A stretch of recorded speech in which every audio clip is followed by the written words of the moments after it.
যত যাই বলো, যে ওই দিন যে ঘুরতে গেলাম না, আমার কিন্তু খুব ভালো লাগছে। কিন্তু ওই যে একটা মেয়ের একটা ছেলে যে ঝগড়া করতেছিল, আমার যে কি হাসি পাইতেছিল। আর আমার কি কিছু জানো, একটা মাঝে যাওয়ার সময় নাম্বারটা দিয়েছিল, একটা কল দিছিলাম, কল দেওয়ার পর দেখি না কি করে জানো, তোমার লোক আমার মানায় নাই।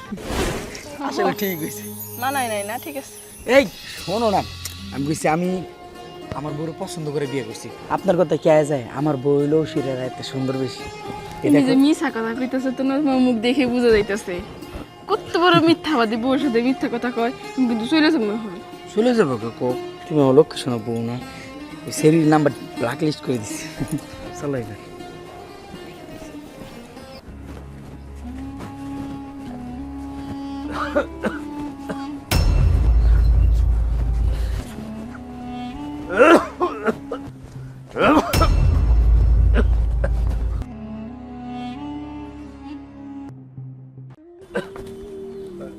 ভাই, আমি আপনার কাছেই যাইতেছিলাম। আমার কাছে কেন?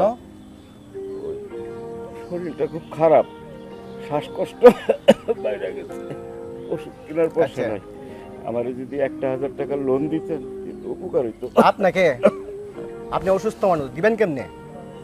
দিয়া দিমু, যে কোনো ভাবে দিয়া দিমু। যে কোনো ভাবে। আপনার যখন টাকা ছিল তখন তো কাউকে দেননি, এখন অসুস্থ, এখন আপনাকে আমি টাকা দিতে যাবো কেন? জান ভাই, ভাই ধার না দেন, আমার একটু সহযোগিতা করেন ভাই। আপনি কি বিখ্যাত নামে গেছেন মিয়া? রাখেন জান।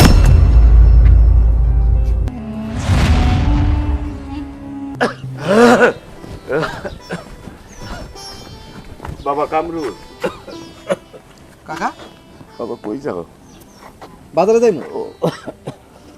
বাবা তোমার আর কি কম, লজ্জায় মুখও দেখাইতে পারি না।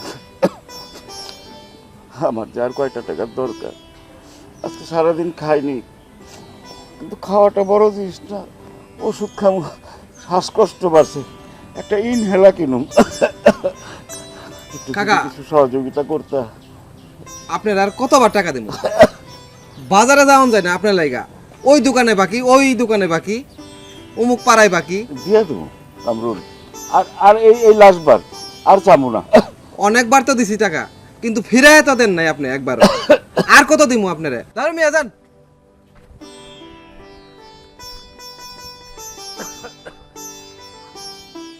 তোমার সাথে দুষ্টুমি করে তুমি এটাও বুঝো না, এত রাগ করলে হইব?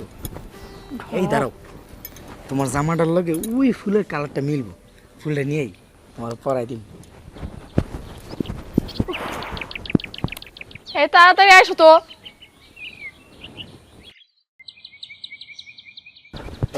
বাবাজি আসসালামু আলাইকুম। ওয়ালাইকুম আসসালাম। ইয়ে, আপনি মুরব্বী মানুষ, আমার সালাম দিতেছেন কেন? সালামের বাবাজি বয়স হয় না। ইয়া বাবাজি, আপনি কি এই গ্রামের? না, এদিকে ঘুরতে আসছি। বলেন। আমি একটু সমস্যায় পড়ে গেছি বাবাজি, আমারে কিছু সহযোগিতা করবেন? ওষুধ কিনবো আমি। আপনাকে তো দেখে মনে হচ্ছে না আপনাকে সহযোগিতা করতে হবে। আসলে কি হয়েছে আমাকে একটু বলেন তো।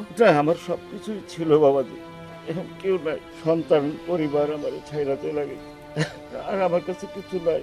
আমি চায় ম্যাঙ্গা খাই গ্রামে। ছেলে মেয়ে কোথায় থাকে জানেন আপনি? না বাবাজি। আচ্ছা ঠিক আছে, আপনার তো বেশি খারাপ লাগতেছে, আমি আমার কাছে তো ভাঙতি নেই, 1,000 টাকা মতো। এই, তোমার কাছে কি 100-200 টাকা হবে? ভাঙতি আছে 100-200 টাকা? না, আমি তো পার্সই বাসায় রেখে আসছি, পার্স নিয়ে আসি নাই তো। আল্লাহ, কি বলো, ওই যে ওই লোকটা দেখতে পাচ্ছ না, উনি একটু সাহায্য চাইছে, অসুস্থ লোক তো। ওহো, কিন্তু কিভাবে দিব? পার্স তো রেখে আসছি, আজকে তো আর দেওয়া হবে না। তাহলে টাকা নিয়ে আসবে না? কি ধুর, পার্স রেখে আসছে। উফ, টাকা এদিকে আসেন তো। কাপড়টা ভালো মতো পরে দিতে পারো না? ধুর, বৃষ্টি পড়তেছে। কাকা কিছু মনে করেন না, ওই যে বাড়িটা দেখতেছেন না, বাংলা বাড়িটা, এই যে ওই বাড়িটা যাইতেছি, এই 1-2 ঘন্টা পর যায়েন, তখন দিমুন আপনারা। আচ্ছা, আপনার সাথে আমি আসি। আরে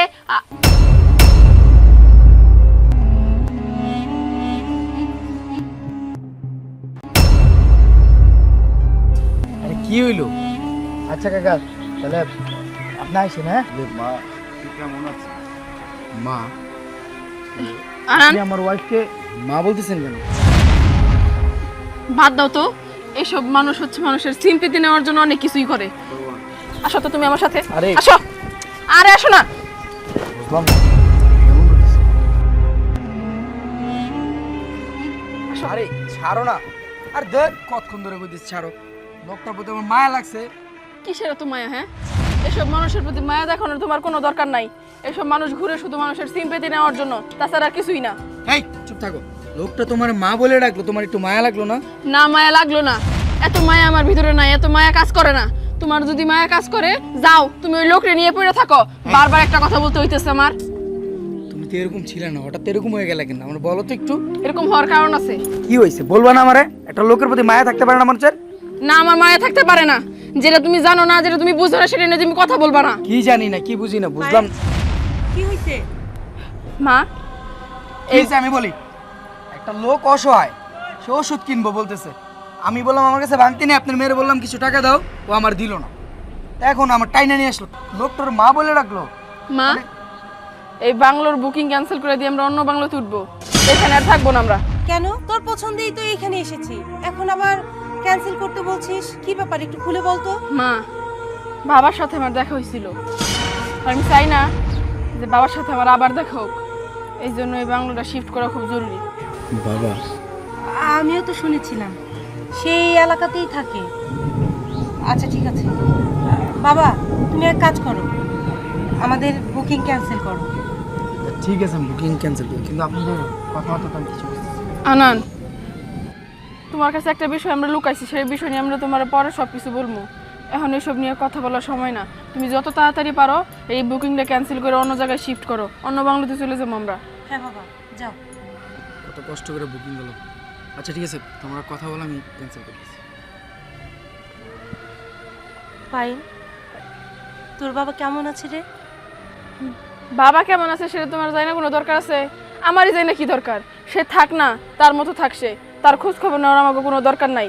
পায়েল, যত যাই হোক না কেন, সে তো তোর বাবা। এটা কি অস্বীকার করতে পারবি বল? না মা, অস্বীকার তো করতে পারবো না।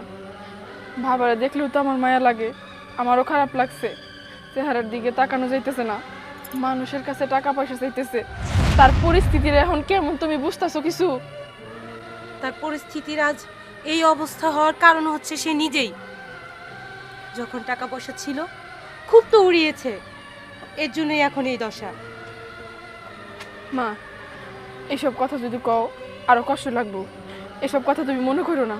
চলো ভিতরে চলো, আনান ক্যান্সেল করে আসুক, তারপর বাকি কথা হবে। মা,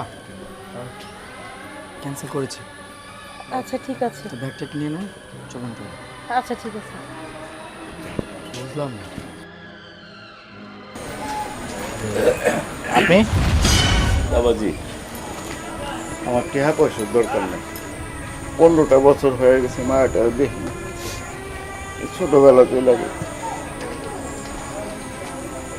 একটু ডাক দেবো না, একটা নজর দেখি, দেখে চলে যাবো। পায়েল, পায়েল, কি হইছে? কাপড় গোছাইতেছি। কি ব্যাপার? আপনি আবার এখানে আসছেন কেন? কি সমস্যা কি আপনার? হ্যাঁ, মারে 15 বছর ধরে তোর সাথে কোনো যোগাযোগ নেই। দেখার মনটা খুব চাইছে, কিন্তু পারিনি। কি হয়েছে? এতদিন পর তোর সাথে দেখা হয়েছে মা, আমি খুব অসুস্থ। আপনি অসুস্থ, তাই আমরা কি করবো? হ্যাঁ, আপনি এখান থেকে জানতো, আপনার মুখ আমরা দেখতে চাই না।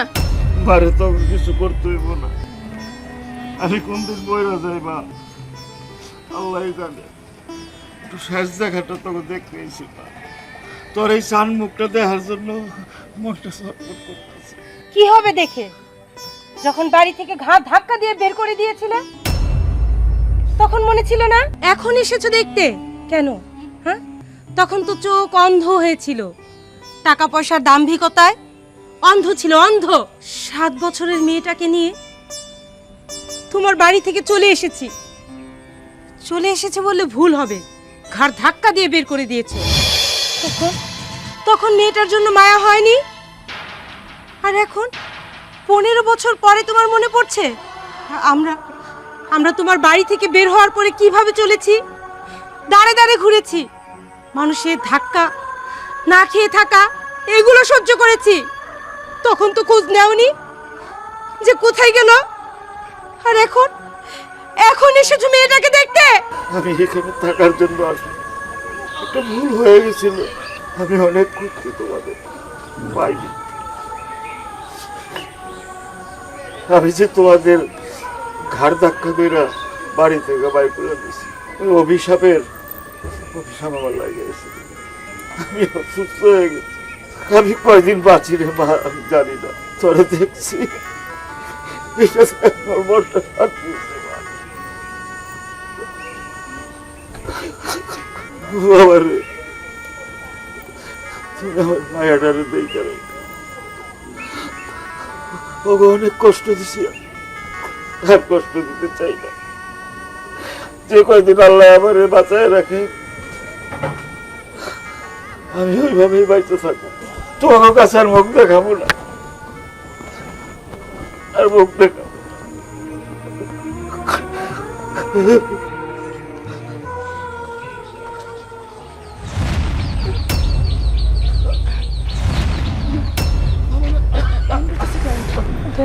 ধর তোর বাবাকে, ধর।